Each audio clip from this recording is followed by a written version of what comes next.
Bakı COP29-dan sonra dünyanın ikinci ən böyük tədbiri hesab olunan Dünya Şəhərsalma Forumuna ev sahibliyi eləyəcək. May ayının 17-sindən 22-sinədək keçiriləcək forumda dünya mətbuatının gözü Azərbaycanda olacaq. Çünki qlobal şəhər idarəçiliyi, infrastruktur və dayanıqlı şəhər strategiyalarının müzakirə olunduğu ən nüfuzlu platformalardan biri məhz VUF13-dür. Bakı isə VUF13-də iştirakçıları tam hazır, mərkəzləşmiş və koordinasiyalı nəqliyyat sistemi ilə qarşılayaraq hər detaldan maksimum səmərə əldə etməyə hazırdır. İtaliyanın tanınmış ictimai-siyasi portalları tərəfindən də maraqla qarşılanıb. Bunu ölkəmiz haqqında İtaliya mətbuatında yayılan məqalələrdə də açıq, aydın görmək mümkündür.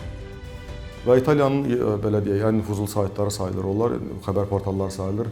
Politika Mentacarretta.it və eyni zamanda Q-Metro. Bu nəqliyyat sistemimizlə bağlı orada İtaliya mətbuatında gedən bir məqalə idi və bu ilə də eyni zamanda bütün Avropa mətbuatına çatdırmaq istəyirik biz. Ümumiyyətlə Avropa cəmiyyətinə çatdırmaq istəyirik ki, Azərbaycan bu fonu üçün hansı şəkildə hazırdır.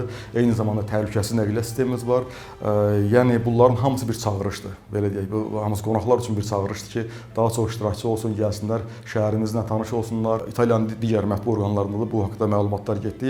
Bu bir növ Azərbaycanımızın təbliğinə xidmət eləyir. Ölkəmizin imicinə xidmət eləyir. Gələn qonaqların belə deyək də, yəni təhlükəsizlik anlayışına xidmət eləyir.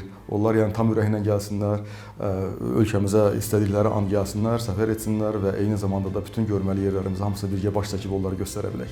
Məqalələrdə vurğulanıb ki, COP29 və digər qlobal forumlarda əldə edilmiş təcrübələr şəhərin nəqliyyat infrastrukturu və xidmətlərinin peşəkarlıqla planlaşdırılmasına və optimallaşdırılmasına yönəldilib. Bu təcrübələr Bakı şəhərinə imkan verir ki, VUF13-də qonaqlara rahat, təhlükəsiz və sürətli nəqliyyat imkanları təqdim eləsin, həmçinin şəhərin beynəlxalq arenada imicini gücləndirsin. Təhlili apardıqdan sonra görmüşdüm ki, həqiqətən də Azərbaycan nəqliyyat infrastrukturu bu fon üçün tam şəkildə hazırdır.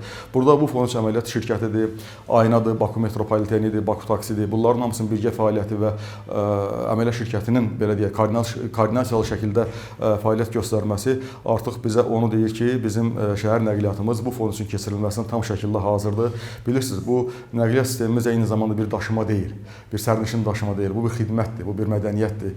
Biz bununla qonaqların qarşısına çıxacağıq. Şəhər nəqliyyatımız çox mükəmməl bir artıq hala gəlibdir. Bunun hamısı demək beynəlxalq təcrübəyə söykənir, beynəlxalq təcrübəyə əsaslanır. Bizim keçirdiyimiz tədbirlər, beynəlxalq tədbirlər hamısı bizə imkan verir ki, hər növbəti tədbiri daha yaxşı səviyyədə keçirək. Bizdə inklüziv nəqliyyat sistemi mövcuddur. Burada bütün hər kəs üçün bu nəqliyyat sistemimiz əlçatandır. Forum zamanı Bakı şəhərinin yolları, avtobus marşrutları, taksi stansiyaları və digər nəqliyyat infrastrukturu əvvəlcədən planlaşdırılıb. Hər bir detal sıxlıq analizi, marşrut planlaması, yol nişanları və elektron göstəricilər əməliyyat komitəsinin nəzarəti altında hazırlanır. İştirakçıların şəhər daxilində hərəkətlərinin fasiləsiz, rahat və çevik təşkili təmin ediləcəkdir. Dayanıqlılıq əsas prioritetlərimizdəndir.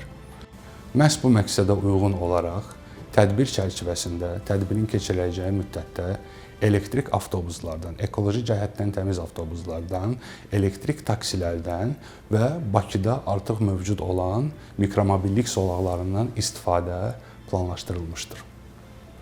Bu, sərnişinlər üçün yadda qalan və müasir nəqliyyat təcrübəsi deməkdir. Və eyni zamanda mikromobillik qısa məsafələrdə daha çevik və rahat hərəkəti təmin edəcəkdir. Bakı şəhərinin mərkəzləşmiş nəqliyyat sistemi yalnız texniki hazırlıqla məhdudlaşmır. Burada insanların rahatlıq, xidmətdə səmimiyyət və qonaqpərvərlik də ön plandadır. Hər bir dayanacaq, hər bir avtobus stansiyası, hər bir taksi xidməti qonaqların məmnuniyyətini qazanmaq üçün nəzərdə tutulub. Bu yanaşma şəhərin yalnız fiziki infrastrukturunu deyil, həm də xidmət keyfiyyətini beynəlxalq standartlara uyğunlaşdırır. VUF13 dediyimiz kimi şəhərsalma idarəçiliyi, infrastruktur haqqında, infrastruktur müzakirələrini aparıldığı ən geniş platformadır və bu platformalara demək dünyanın bir çox ölkələrindən, bu platformaya qoşulmaq üçün dünyanın bir çox ölkələrindən nümayəndələr gələcək, rəsmi şəxslər gələcək, diplomatik heyət gələcək və burada bu müzakirələr, belə deyək, panel iclaslar davam etdiriləcək. Bu birisi burada yaşıl iqtisadiyyatdır, şəhərsalmadır, bizim Qarabağımız yenidən qurulur, yəni bildiyiniz kimi. Bunların hamısı, mən ötən gün baxdım, Euronewsda da bu haqda məlumat gedib, bu barədə məlumat gedib. Yəni bu həm də bir şəhərsalma deyil, eyni zamanda məskunlaşmadır, bu şəhərsalma idarəçiliyidir, belə deyək, yaşıl enerjinin tətbiqidir, ağıllı şəhərin, ağıllı kəndin tətbiqidir. Bunlar hamısı bilirsiniz, bu platformanın içində birləşən bir subyektlərdir hamısı, hansı ki, yekun nəticədə bunlar çox böyük bir model yaradırlar. Bu fon işdə Bakı şəhərinin mükəmməl bir ev sahibi kimi təqdim olunmasına zəmin yaradır. Forum iştirakçıları həm şəhərin zəngin mədəniyyətini və tarixi yerlərini kəşf edə biləcək, həm də rahat, təhlükəsiz və sürətli gediş-gəliş imkanlarından faydalana biləcəklər. Bir sözlə, Bakı bu fon işdə nəqliyyat sahəsindəki hazırlığı ilə beynəlxalq səviyyədə nümunə göstərməyə hazırdır. Bu, Azərbaycanın inkişaf eləmiş potensial və imkanlarını yenidən təqdim eləməsinə şərait yaradacaq.